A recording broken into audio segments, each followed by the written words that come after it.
सानन्दमानन्दवने वसन्तम् आनन्दकन्दं हतपापवृन्दं वाराणसीनाथमनाथनाथं श्रीविश्वनाथं शरणं प्रपद्ये। पुनः भवतां समेषां हार्दं स्वागतम्। अत्र अस्माभिः प्रकल्पः आरब्धः शिक्षाशास्त्री पाठ्यक्रमः केन्द्रीयसंस्कृतविश्वविद्यालयस्य। तर्हि वयं ह्यस्तने दिने अस्माभिः पठितं भाषाशिक्षा इति प्रश्नपत्रस्य प्रथमा अन्वितिः या अस्ति, तत्र प्रथमः बिन्दुः वर्तते भाषायाः अर्थः प्रकृतिश्च इति अस्माभिः ह्यस्तने दिने पठितम्। अद्य अस्माकं बिन्दुः वर्तते भाषायाः उद्गमः विकासश्च। उद्गमो नाम उत्पत्तिः। कथं भाषायाः उत्पत्तिर्जाता इत्यस्मिन् विषये अद्य वयं पठिष्यामः। अस्तु, आगच्छन्तु। तर्हि भाषायाः उत्पत्तिविषये मतैक्यं नास्ति, अर्थात् अत्र वादः अस्ति, कश्चन वादविवादः मतभेदः अस्ति। सः मतभेदः वयं पश्यामः कथम् अस्ति। अस्मिन् विषये विद्वद्भिः स्वस्वविचाराः प्रस्तुताः कृताः। पाश्चात्यविद्वांसः, अस्माकं भारतीयाः, ते समेपि विद्वांसः किं कृतवन्तः, स्वस्वविचाराः प्रस्तुताः तैः विद्वद्भिः।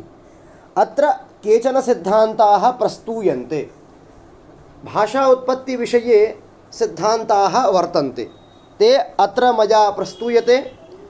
पश्यन्तु, सर्वप्रथमः सिद्धान्तः वर्तते दिव्योत्पत्तिसिद्धान्तः। नाम्ना एव ज्ञायते दिव्योत्पत्तिः। दिव्यो इति शक्तिः, अर्थात् दिव्य इति शक्तिः उत दैवीयशक्ति, अर्थात् अत्र देवतानां सिद्धान्तः वर्तते। कथं, पश्यन्तु, अस्य मतं किमस्ति, किं वदति एषः सिद्धान्तः। एषः सिद्धान्तः प्राचीनः वर्तते। अस्य मतमस्ति यत् परमात्मना यदा मानवसृष्टिः कृता, तस्मिन्नेव समये मानवस्य कृते एका परिष्कृता भाषा अपि दत्ता। अर्थात् यदा अस्माकं सृष्टिः जाता, ब्रह्मणा यदा सृष्टिः कृता, तस्मिन्नेव काले तेनेव एका परिष्कृता भाषा अपि दत्ता। यदि वयं श्रुतवन्तः, वयं पठामः, अस्माकं वेदाः अपौरुषेयाः, यदा सृष्टिः जातः तदारभ्य तस्मिन्नेव काले वेदाः अपि समुद्भूताः। अतः वेदेषु का भाषा, वेदेषु वैदिकसंस्कृतिः, संस्कृतम्, अर्थात् संस्कृतभाषा, अर्थात् सा भाषा, संस्कृतभाषा अपि केनापि न निर्मिता, तस्यापि कोऽपि न कर्ता। यथा वेदाः अपौरुषेयाः, तद्वदेव संस्कृतभाषा अपि अपौरुषेयाः इति वक्तुं शक्यते। एषः सिद्धान्तः एवमेव वदति। अत्र पश्यन्तु, अत्र दैवीयशक्त्या महत्त्वं वर्तते। या दैवीयशक्तिः भवति, तस्याः महत्त्वम् अनेन सिद्धान्तेन प्रतिपादितम्। अर्थात् भाषा दैवीय उत्पत्तिः वर्तते। अर्थात् दैवीयशक्त्या भाषायाः किं जातम्, उत्पत्तिर्जाता। यदा परमात्मना एव भाषायाः उत्पत्तिः कृता इति, न कश्चन भाषायाः कर्ता इति अनेन सिद्धान्तेन ज्ञायते। एवं प्रकारेण वैदिकसंस्कृतभाषा मूलभाषारूपेण आसीत्। वयं जानीमः वेदाः अपौरुषेयाः वर्तन्ते। मया पूर्वमेव उक्तं, वेदानां भाषा अपि संस्कृतं वर्तते। संस्कृतमिति अपौरुषेयः, तस्य कोऽपि न कर्ता। अनेन सिद्धान्तेन इदं ज्ञानं भवति। सृष्टिकालतः अद्यापि ते सन्ति। वेदाः अद्यापि तद्वदेव ते सन्ति। एतावता ज्ञायते भाषायाः उत्पत्तिः आदिकालतः एव जाता। भाषायाः उत्पत्तिः सृष्टिकालतः एव जाता, परन्तु ह्यः वयं पठितवन्तः भाषायां परिवर्तनं, भाषा परिवर्तनशीला भवति, तर्हि तस्यां परिवर्तनं जायमानः एव अस्ति, अद्यापि परिवर्तनं भवत्येव, सा अग्रे भविष्यति। उक्तमपि ऋग्वेदे उक्तं दैवी वाचमजनयन्त देवास्तां विश्वरूपाः पशवो वदन्ति। अर्थात भाषायाः उत्पत्तिः देवाः कृतवन्तः, देवाः वाचम् अजनयन्त,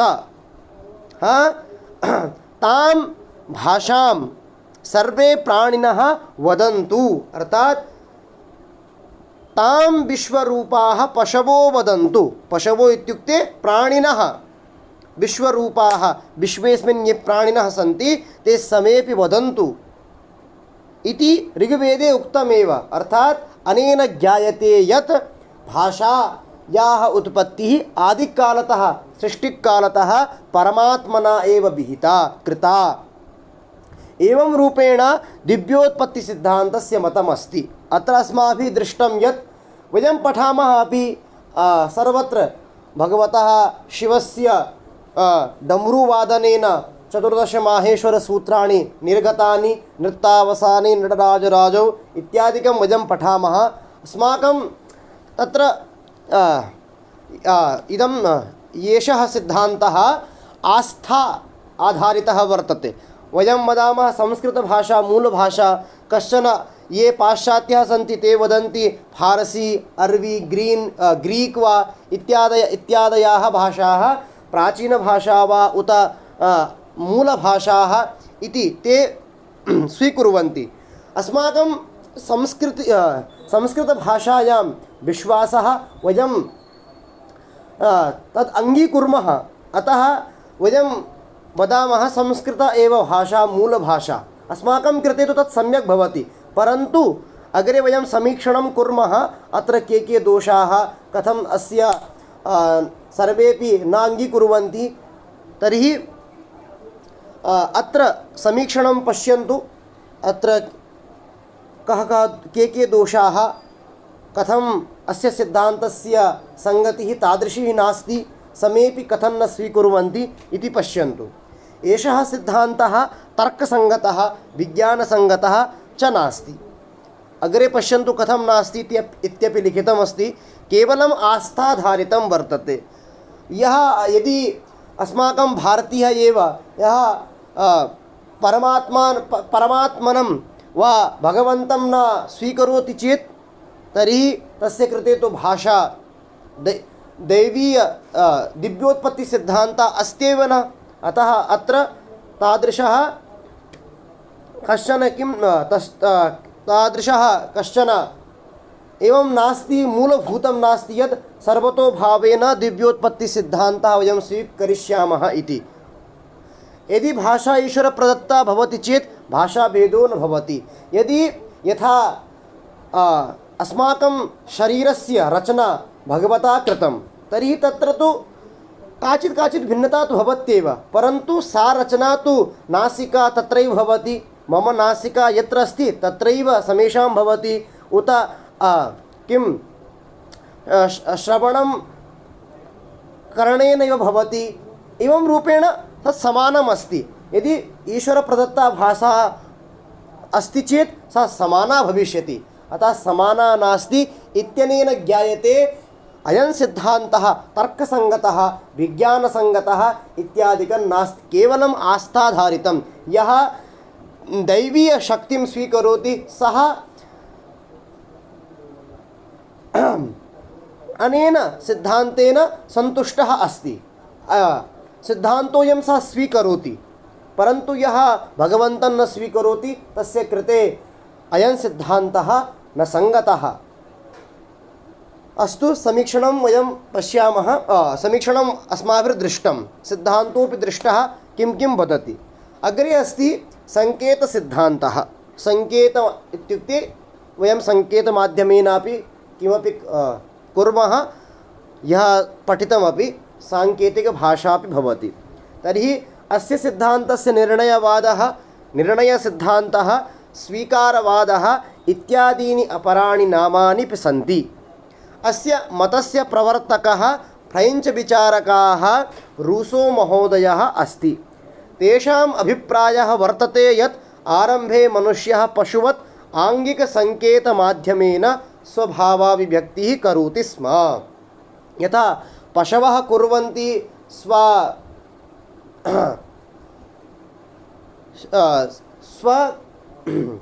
मस्तिष्ककम्पनेन उत मुखेन वा किमपि कुर्वन्ति ते।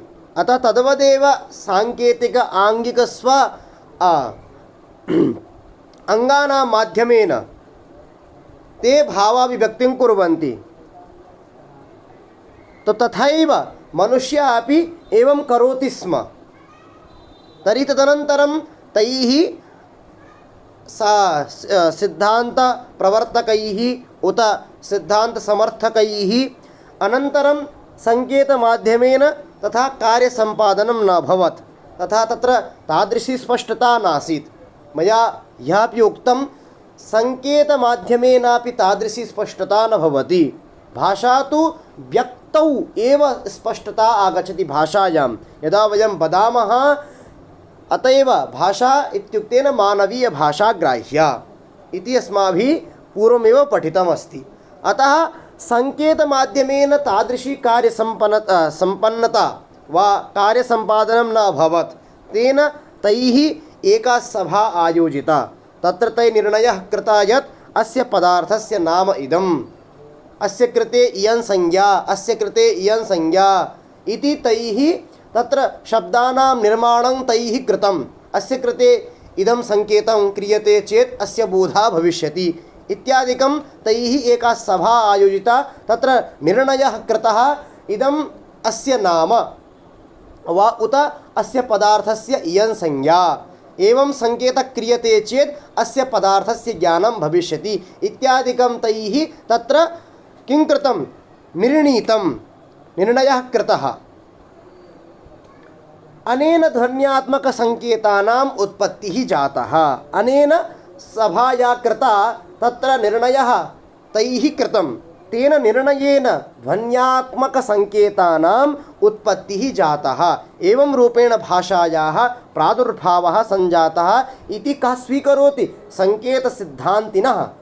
के स्वीकुर्वन्ति? सङ्केतसिद्धान्तिनः। ये सङ्केतसिद्धान्तं स्वीकुर्वन्ति ते एवं स्वीकुर्वन्ति यत् ध्वन्यात्मकसङ्केतानाम् उत्पत्तिः कथं जाता? पूर्ववत् मनुष्यः अपि पशुवत् आङ्गिकरूपेण स्वभावाभिव्यक्तिं करोति स्म। परन्तु तैः एका सभा आयोजिता। तत्र तैः निर्णयं कृतं यत् अस्य पदार्थस्य कृते इयं संज्ञा, अस्य सङ्केतस्य यदि इदं सङ्केतं क्रियते चेत् अस्य पदार्थस्य ज्ञानं भविष्यति इति तैः तत्र सभायां निर्णीतम्। अनेन प्रकारेण भाषायाः उत्पत्तिः, प्रादुर्भावः वा उद्गमो वा सञ्जाता इति वदति सङ्केतसिद्धान्तः। अस्यापि समीक्षणं पश्यामः, सम्यक् अस्ति न वा, के स्वीकुर्वन्ति, कथम् अस्ति। तर्हि अत्र लिखितं भाषां विना सभायाः आयोजनं कथम् अभवत्। तर्हि सम्यक् एव अस्ति। भाषां विना सभाया आयोजनं कथं भविष्यति? यदि भाषा एव नास्ति चेत् तर्हि आयोजनं कथं जनानां तत्र नियोजनं करणीयं, किं किं वक्तव्यम् इति एव भाषा एव नास्ति चेत्। तर्हि द्वितीयमस्ति भाषां विना विचारविनिमयः कथम्, अतः स्वभावोभिव्यक्तिः कथं करणीयं, कथं वक्तव्यम् इत्यादिकम्।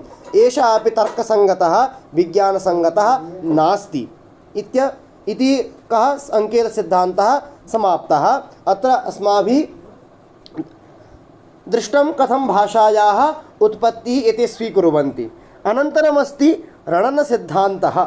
सिद्धान्तोऽयं धातुसिद्धान्तः, अनुकरणसिद्धान्तः, डिङ्ग् डाङ्ग् वादः इत्यादि नाम्नः निर्दिष्टः भवति। अस्य मतस्य मूलप्रवर्तकः प्लेटो आसीत्। अस्य मतानुसारेण शब्दार्थयोः कश्चन रहस्यात्मकः स्वाभाविकः सम्बन्धः अस्ति। अर्थात् शब्दार्थयोः यदि वयम् एकं शब्दम् अपि ब्रूमः चेत् तत्र अर्थस्य प्रतीतिः, अर्थः तत्र भवत्येव, सम्बन्धः अस्ति। और सम्बन्धः कदा भवति? सम्बन्धः दुष्टः भवति। दुष्टो नाम एकत्र न तिष्ठति, तत्र पक्षद्वयं भवति। शब्दः अस्ति चेत् अर्थोऽपि भवति। अतः शब्दार्थयोः अत्र रहस्यात्मकः स्वाभाविकः सम्बन्धः अस्ति। अस्य मतस्य कथनमस्ति यत् प्रकृतौ एकः सामान्यनियमः अस्ति यत् यस्मिन् कस्मिन्नपि वस्तुनि ताडनेन एकः ध्वनिविशेषः उत्पद्यते। कथं वयं पाषाणं ताडयामश्चेत् पाषाणं ताडयामश्चेत् तत्र एकः ध्वनिः उत्पद्यते, ध्वनिः तत्र जायते। अर्थात् एवं रूपेण यत्र कुत्रापि वा भित्त्यां वा पुस्तके वा हस्ते वा ताडनं कुर्मः चेत् एकः ध्वनिविशेषः उत्पद्यते। अतः सैव ध्वनिः सैव एवं स्वीकुर्वन्ति रणनसिद्धान्तः, सैव अस्ति तदेव अस्ति भाषा। तस्मादेव भाषायाः उत्पत्तिः सम्भूता सञ्जाता इति एते स्वीकुर्वन्ति। एते वदन्त्यपि यथा नद्याः कलकल नदनदध्वनिना तस्य नदी इति संज्ञा सञ्जाता। अर्थात् नदी कथं ध्वनिः करोति? कलकल यदा वहति कलकल नदनद ध्वनिः करोति। अनेन ध्वनिना तस्य नदी इति संज्ञा जाता। एवं प्रकारेण अत्र गौः अश्वादीनां पर्वतादीनां मनुष्याणां संज्ञा सञ्जाता। गुणानुरूपेण वयमपि वदामश्चेत् अन्वर्थसंज्ञा इति वदामः, अन्वर्थनामः। अर्थात् यस्य यादृशः ये गुणाः भवन्ति तस्य वयं तादृशं नाम इत्यपि वदामः। लोकप्रचलितः वर्तते। अतः अयं सिद्धान्तः वदत्येव इदमेव वदति यत् तर्हि यत् शब्दार्थयोः स्वाभाविकः सम्बन्धः, यत्र शब्दः अस्ति तत्र अर्थोऽपि भविष्यत्येव। इदमेव अस्य सिद्धान्तस्य वैशिष्ट्यमस्ति। अत्र अस्यापि सिद्धान्तस्य वयं समीक्षणं पूर्वदेव अस्ति, अत्रापि तर्कसङ्गतं नास्ति। सिद्धान्तोऽयं मैक्स् मूलर् इत्यनेन विस्तारितः व्यवस्थापितः कृतः, परन्तु क्षणानन्तरम् उत कालानन्तरं तैः अपि एषः सिद्धान्तः त्यक्तः। एवं रूपेण